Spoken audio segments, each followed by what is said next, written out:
Edgar Allan Poe, A Legacy of Darkness and Death. We loved with a love that was more than love. Believe nothing you hear and only one half that you see. I became insane with long intervals of horrible sanity. All that we see or seem is but a dream within a dream. I was never really insane except upon occasions when my heart was touched. There is no exquisite beauty without some strangeness in the proportion. Words have no power to impress the mind without the exquisite horror of their reality.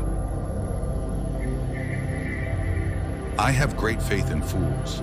Self-confidence, my friends will call it. Science has not yet taught us if madness is or is not the sublimity of the intelligence.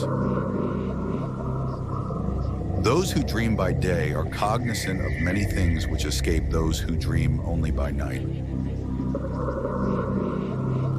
And then I opened the door wide, and what did I see? Darkness and nothing else. It is by no means an irrational fancy that, in a future existence, we shall look upon what we think our present existence as a dream. The scariest monsters are the ones that lurk within our souls. Deep into that darkness peering, long I stood there wondering, fearing, doubting, dreaming dreams no mortal ever dared to dream before. To elevate the soul, poetry is necessary. Beauty of whatever kind, in its supreme development, invariably excites the sensitive soul to tears. Sleep, those little slices of death, how I loathe them. Even in the grave, all is not lost. It is the nature of truth in general, as of some ores in particular, to be richest when most superficial. Stupidity is a talent for misconception. With me, poetry has not been a purpose, but a passion. To die laughing must be the most glorious of all glorious deaths. I wish I could write as mysterious as a cat. The death of a beautiful woman is, unquestionably, the most poetical topic in the world. It is a happiness to wonder. It is a happiness to dream. The past is a pebble in my shoe. I dread the events of the future, not in themselves, but in their results. The true genius shudders at incompleteness, imperfection, and usually prefers silence to saying the something which is not everything that should be said. Man's real life is happy, chiefly because he is ever expecting that it soon will be so. There is no beauty without some strangeness. A short story must have a single mood and every sentence must build towards it. I remained too much inside my head and ended up losing my mind. Poetry is the rhythmical creation of beauty in words. The eye, like a shattered mirror, multiplies the images of sorrow. And so, being young and dipped in folly, I fell in love with melancholy. If you wish to forget anything on the spot, make a note that this thing is to be remembered.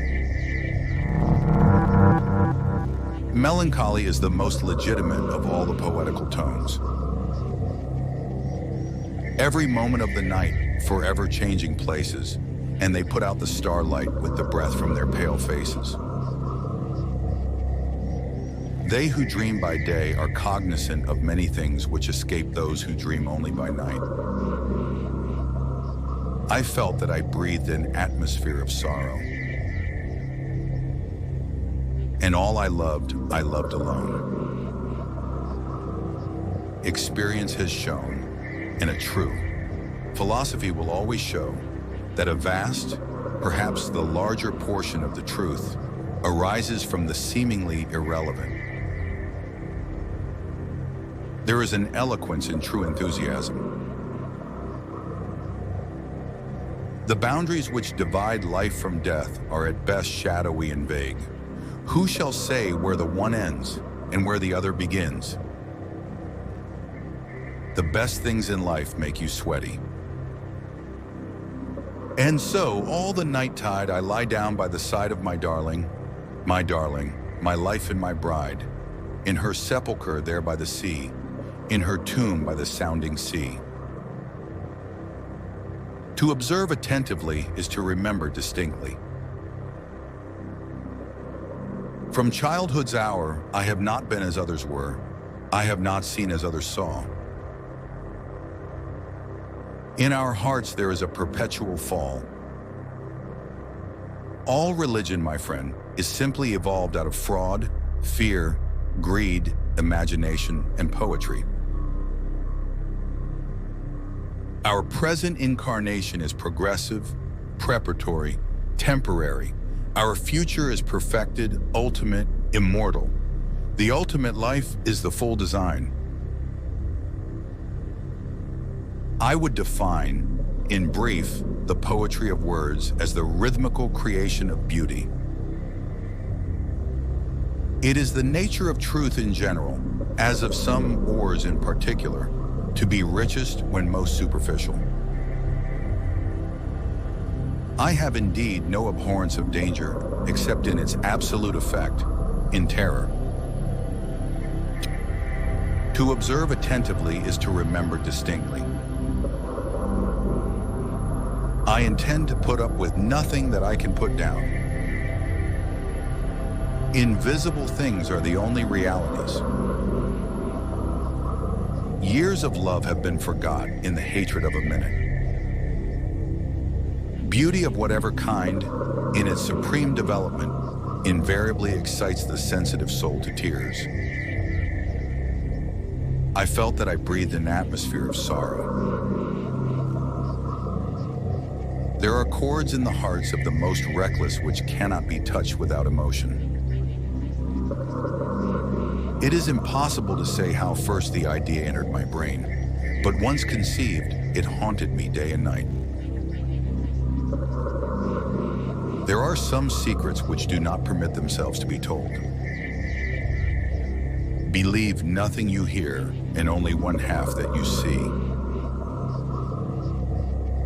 The realities of the world affected me as visions, and as visions only, while the wild ideas of the land of dreams became, in turn, not the material of my everyday existence, but in very deed, that existence utterly and solely in itself. That which you mistake for madness is but an over-acuteness of the senses. I have never had a thought which I could not set down in words, with even more distinctness than that with which I conceived it. What we call death is but the painful metamorphosis. The fury of a demon instantly possessed me. I knew myself no longer. My original soul seemed at once to take its flight from my body, and a more than fiendish malevolence, gin-nurtured, thrilled every fiber of my frame. Literature is the most noble of professions. In fact, it is about the only one fit for a man. For my own part, there is no seducing me from the path. Never to suffer would never to have been blessed.